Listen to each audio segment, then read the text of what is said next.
एक रात मुझे बड़े भाई के कमरे से कोई आवाज सुनाई दी। मैं चुपचाप अपने बेड से उठी और दबे पांव अपने कमरे से बाहर निकल गई। लेकिन जैसे ही मैंने भाई के कमरे से अंदर देखा तो मेरी रूह कांप गई। मेरा बड़ा भाई मेरी छोटी बहन के साथ एक रात मेरा बड़ा भाई कमरे में आया। उसे लगा मैं सो रही हूँ। कुछ देर तक मुझे और मेरी छोटी बहन को देखने के बाद वह वापस चला गया।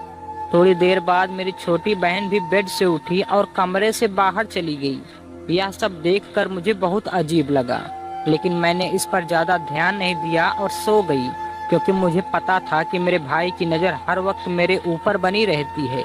यहाँ तक कि अगर मैं बाथरूम में भी जाती तो उसका ध्यान मेरे ऊपर ही होता था। मम्मी पापा की एक एक्सीडेंट में 2 साल पहले ही मौत हो गई थी।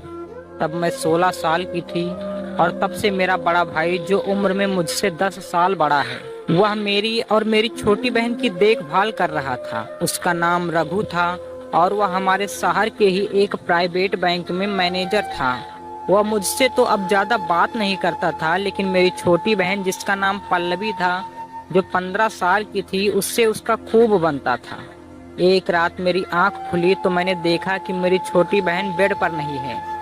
तभी मुझे बड़े भाई के कमरे से कोई आवाज सुनाई दी। मैं चुपचाप बेड से उठी और दबे पांव अपने कमरे से बाहर निकल गई। लेकिन जैसे ही मैंने भाई के कमरे की खिड़की से अंदर देखा तो मेरी रूह कांप गई। मेरा बड़ा भाई मेरी छोटी बहन के साथ सो रहा था। मुझे किसी भी हाल में जानना था कि मेरी बड़ी भाई और छोटी बहन में क्या चल रहा है। इसलिए अगले दिन ही मैंने अपनी छोटी बहन से पूछा, तुम रात में बड़े भाई के कमरे में क्यों सोई थी? उसने मेरी बात का कोई जवाब नहीं दिया और चुपचाप वहां से चली गई। लेकिन मेरे मन में बहुत सारे सवाल गूंज रहे थे। ऐसे ही कुछ दिन गुजर गए। एक दिन मैं स्कूल से थोड़ा जल्दी घर वापस आ गई, क्योंकि उस दिन मेरी तबीयत कुछ ठीक नहीं थी। जब मैं घर पहुंची तो देखा कि दरवाजा खुला हुआ था।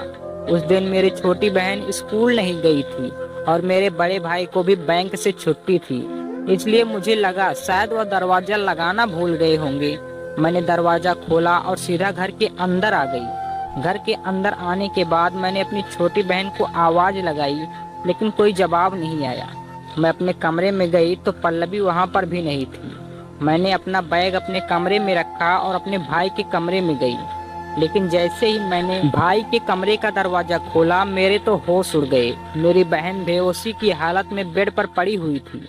मैं उसके पास गई और उससे जगाने की कोशिश करने लगी, लेकिन उसकी हालत बहुत खराब थी और वह बार बार रघु भैया और रघु भैया कहे जा रही थी। तो मैं जल्दी से डॉक्टर को फोन किया और घर बुला लिया। डॉक्टर ने उसे चेक किया और बताया, इससे कोई नशीली चीज देकर इसके साथ गलत काम किया गया है। जैसे ही मैंने यह सब सुना तो मेरा शक यकीन में बदल गया कि यह सब मेरे बड़े भाई ने ही किया है।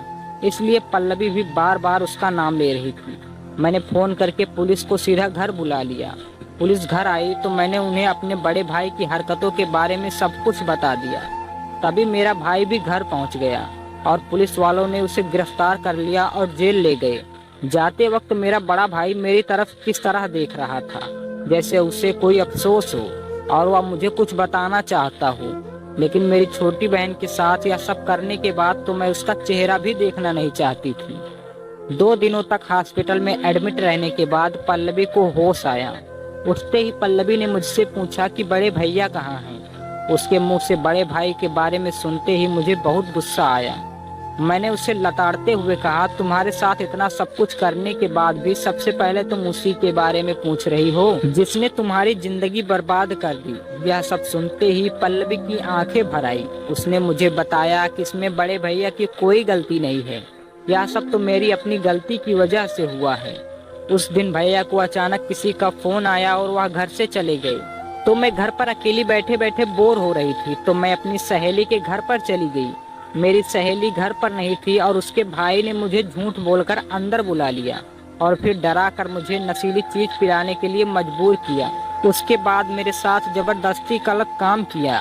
फिर जैसे तैसे मैं घर वापस आई तो बड़े भैया भी घर वापस आ चुके थे। तब मैंने उन्हें यह सारी बात बता दी। तब भैया गुस्से में सीधा मेरी सहेली के घर चले गए, जिसके बाद मैं बेहोश हो गई और उसने मुझे यह भी बताया कि दीदी, आपको हिस्टीरिया नाम की एक बीमारी है, जिसके कारण कई बार आप रात के वक्त अपना होश खो बैठते हो, इसलिए ही भैया हर वक्त आपके ऊपर नज़र रखते हैं और इसी के डर से कहीं आप मुझे कोई नुकसान न पहुंचाएं। बड़े भैया मुझे अपने साथ सुला लेते थे, लेकिन बड़े भैया ने मुझसे वादा किया था कि मैं कभी भी आपको आपकी बीमारी के बारे में ना बताऊं, क्योंकि डॉक्टर ने इसके बारे में आपको बताने के लिए साफ मना किया था और बड़े भैया भी यह नहीं चाहते थे कि आप सच जानकर दुखी हों। आपकी बीमारी की वजह से बड़े भैया ने आज तक शादी नहीं की ताकि वह आपका अच्छे से ध्यान रख पाएं और आप जल्दी ठीक हो जाओ। वह हमें अपने बच्चों की तरह मानते हैं। सच जानने की बात जैसे मेरे पैरों तले जमीन ही निकल गई और मुझे बहुत पछतावा हुआ। मैंने जल्दी से बड़े भैया को जेल से बाहर निकलवाया और अपने किए पर बहुत शर्मिंदा हुई और अपनी गलती के लिए अपने बड़े भैया से माफ़ी मांगी, जिसके बाद पुलिस ने उस लड़के को भी गिरफ्तार कर लिया और जेल में डाल दिया जिसने पल्लवी के साथ गलत काम किया था। इससे मुझे यह सीख मिली कि जरूरी नहीं कि आंखों से दिखने वाले हर गलत काम के पीछे का मकसद गलत हो, बल्कि सच्चाई कुछ और भी हो सकती है। इसलिए मुझे जिंदगी का हर फैसला सोच समझकर ही लेना चाहिए। दोस्तों, अगर हमारी वीडियो आपको जरा सी भी अच्छी लगी हो तो प्लीज़ वीडियो को एक लाइक करके चैनल को सब्सक्राइब कर देना और इसे ज़्यादा से ज़्यादा शेयर करना। धन्यवाद।